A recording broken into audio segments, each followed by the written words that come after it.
નમસ્કાર મિત્રો, હું આપનો હાસ્ય કલાકાર, યુટ્યુબર તથા લોક સાહિત્યકાર નરેન્દ્રસિંહ વાઘેલા મારી યુટ્યુબ ચેનલ લોક સાહિત્ય ગુજરાતમાં આપ સૌનું હાર્દિક હાર્દિક સ્વાગત કરું છું. મિત્રો, યા દેવી સર્વભૂતેષુ શક્તિ રૂપેણ સંસ્થિતા નમસ્તસ્યૈ નમસ્તસ્યૈ નમસ્તસ્યૈ નમો નમઃ. એવી જ એક સત્ય ઘટનાની વાત કે ઈશ્વર છે કે નહીં એ ઘટનાને ઉજાગર કરતી વાર્તા મારે આપણી સમક્ષ રજૂ કરવી છે. મિત્રો, એક નાસ્તિકે પૂજ્ય શ્રી નામદેવ બાપુને પ્રશ્ન કર્યો કે ભગવાન છે હે ને, કે ભગવાન છે? તો નામદેવજી કે આ છે ને. બોલ્યો કે દેખાતા તો નથી, તો હું કેવી રીતે માનું? અને ન્યા નામદેવજીએ કીધું કે એક લોટો શુદ્ધ જળ ભરી લાવો. અને ઓલો લાવ્યો, અને એ શુદ્ધ જળ ભરીને લાવ્યો ને, એમાં નામદેવજીએ કીધું કે એમાં 2-3 ચમચી મીઠું નાખો. એમ 2-3 ચમચી એ પાણીમાં મીઠું નાખો. બોલે નાખ્યું, મીઠું નાખ્યું ને પછી કે એને હલાવો. બોલે હલાવ્યું એ ખરા. અને પછી નામદેવજીએ કીધું હવે જુઓ મીઠું ક્યાં? અને ઓલે ગોથું કહી ગયું મીઠું દેખાતું નથી, મીઠું તો હવે ગોત્યું જડતું નથી. અને પછી નામદેવજી બોલ્યા કે આ પાણીને ગરમ કરો, આ પાણીને ગરમ કરો. તપેલીમાં ગરમ કર્યું અને મીઠાના કણ હતા ને એ પાણી બળી ગયું અને મીઠાના કણ દેખાવા માંડ્યા. હવે નામદેવજીએ કીધું જુઓ હવે મીઠું દેખાય છે. અને હું બોલ્યો હા હવે દેખાય છે, હવે મીઠું દેખાય છે. અને ન્યા નામદેવજીએ ફક્ત એટલું કીધું હતું કે બસ હવે ભક્તિની એવી જ્વાલા જગાવો, ભક્તિની એવી જ્વાલા જગાવો કે પ્રભુ પણ દેખાય. દાખલા તરીકે ભગવાનના વિરાટ સ્વરૂપના દર્શન કરવા અર્જુનને પણ પ્રભુએ દિવ્ય દ્રષ્ટિ પ્રદાન કરવી પડી હતી. અર્જુનને પણ પ્રભુએ દિવ્ય દ્રષ્ટિ પ્રદાન કરવી પડી ત્યારે દેખાણા. આ સંસારમાં ધર્મશાળા, અનાથાલય કે સ્કૂલમાં 2 પંખા કે 2 પાટલી દેનારો માણસ પંખાના માથા ઉપર અને 3 પાંખિયા ઉપર પણ જે ભાઈ કે બેન ફલાણા ભાઈ અથવા ફલાણી બેનના સ્મરણાર્થે લખવાનું ચૂકતો નથી.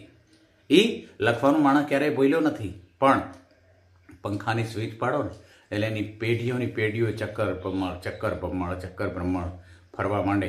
પણ તમે વિચાર કરો કે ઈશ્વરે બધું મફતમાં દીધું છે.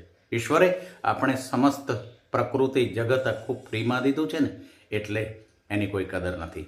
એણે ક્યારેય નથી કીધું કે આ પર્વત મેં બનાવ્યો, આ નદી મેં બનાવી, આ ઝરણું મેં બનાવ્યું, આ સરોવર મેં બનાવ્યું. એ ક્યારેય નથી બોલ્યો.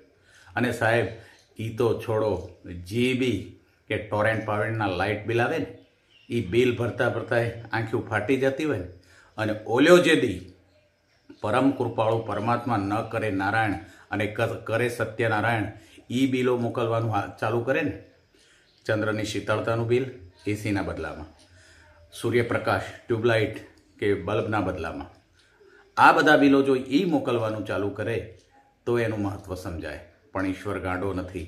પરમાત્મા પરમ કૃપાળુ છે, એ ક્યારેય કરતો નથી અને એને એવી લાલસા પણ નથી.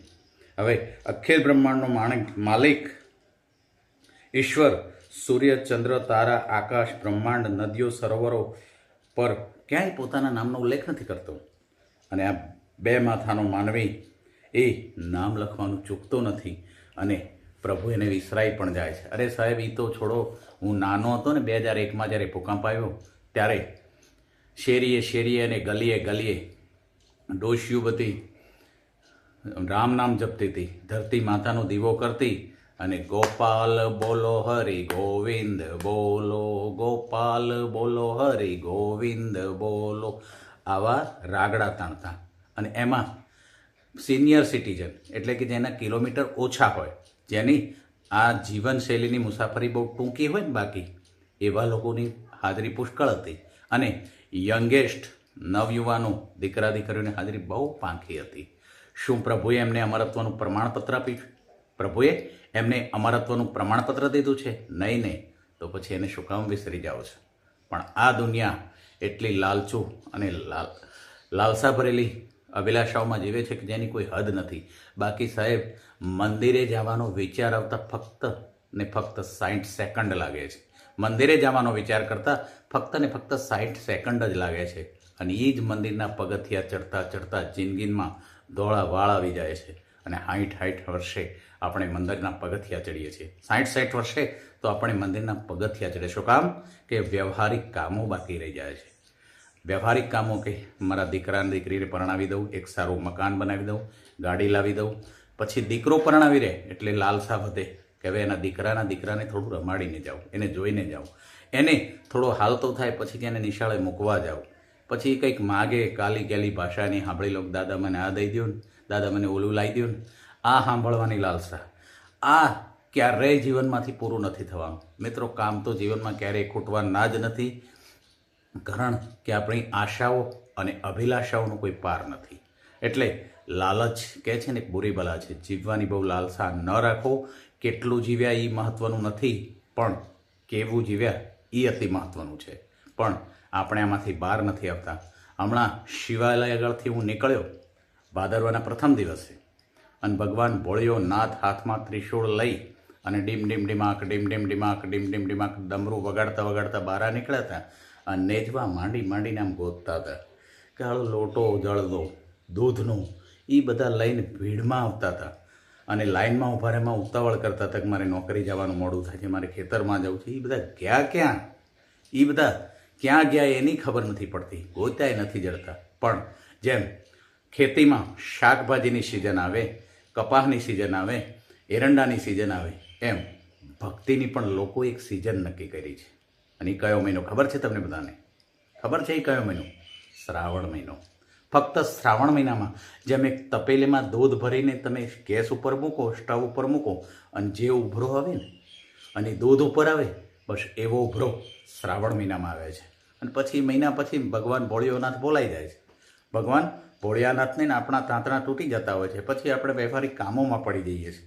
આપણે વ્યવહારમાં એટલા બધા ઓતપ્રોત થઈ જઈએ છીએ. આ મારું, આ તારું, આ મારું, આ તારું. પછી ઓલ્યો આમ કેમ, ઓલ્યાના ગીરે કેમ બેઠો હતો, 10 મિનિટ મારી તો વાતું નહીં થયું હોય ને.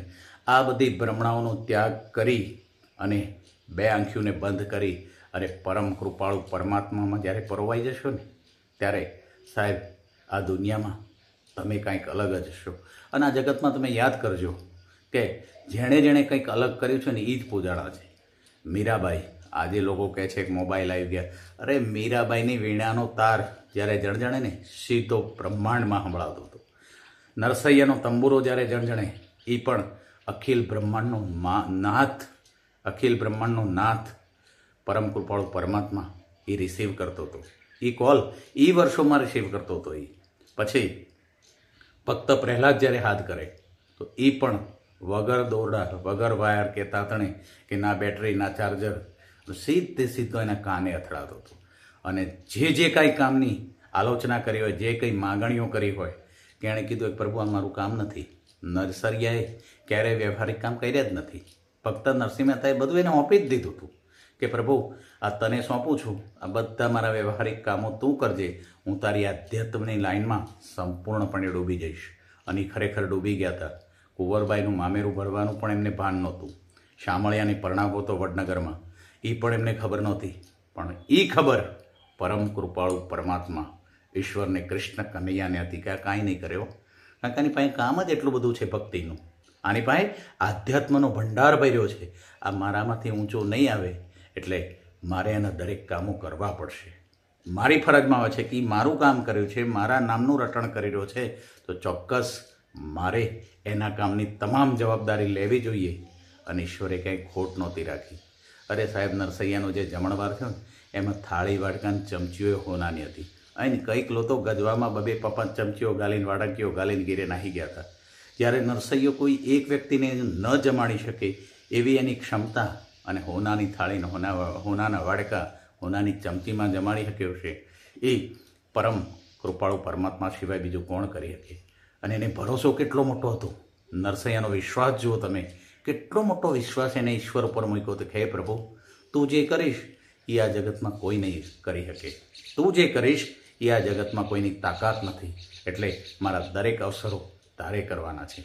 કુંવરબાઈનું મામેરું ભરાણું, એમાંય હોનાના દાગીના સુધીની પહેરામણીઓ. સાહેબ, તમે વિચાર કરો કે એ સમયમાં એટલું બધું હોનું લઈ અને નરસૈયાના ગાડા ભરીને જતો હોય તો એ પરમાત્મા તમારું માનું એક નાનકડું કામ નહીં કરી શકે, પણ સંપૂર્ણપણે જેમ તમે વાળંદની દુકાને શેવિંગ કરાવવા જાઓ, હજામત કરાવવા જાઓ, દાઢી કરાવવા જાઓ ત્યારે એ ફીણ લગાવે. કદાચ અત્યારના જમાનામાં એસી ફરજિયાત છે એટલે સરસ મજાની તમને નીંદરનું એક ઝોલું આવી જાય.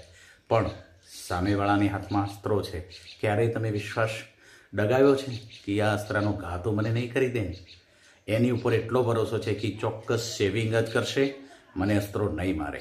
તમે ટ્રેનમાં બેઠા હોય તો ક્યારેય ટ્રેનના ડ્રાઈવરને જઈને ચેક કર્યો છે કે એણે પીધું છે, દારૂ બારૂ પીધેલો છે કે એમને એમ બેઠો છે? એ બરાબર હાંકશે ને? એ ભરોસો છે. મોબાઈલના ટાવર ઉપર ભરોસો છે, પણ ઈશ્વરના પાવર ઉપર આપણને ભરોસો નથી. આ ભરોસો જ્યારે ઉત્પન્ન થશે ને ત્યારે દુનિયા કંઈક જુદી જ દેખાશે. કારણ આપણે વિશ્વાસ ચૂકી ગયા છીએ. આપણે એની ઉપરથી ભરોસો મૂકી દીધો છે. એ જ ભરોસો અને એ જ વિશ્વાસ સાથે આપ સર્વેને મારી નમ્ર વિનંતી છે કે ક્યારેય ઈશ્વરની આંગળી ન ભૂલતા પકડવાની. ક્યારેય ઈશ્વરની આંગળી પકડવાની ભૂલશો નહીં.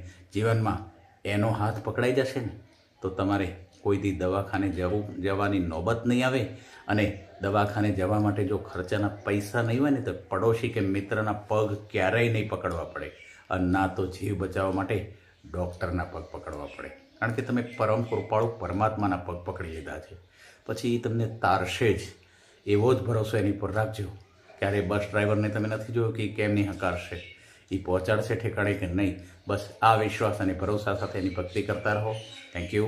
જય માતાજી. જય શ્રી કૃષ્ણ મિત્રો. જય માતાજી.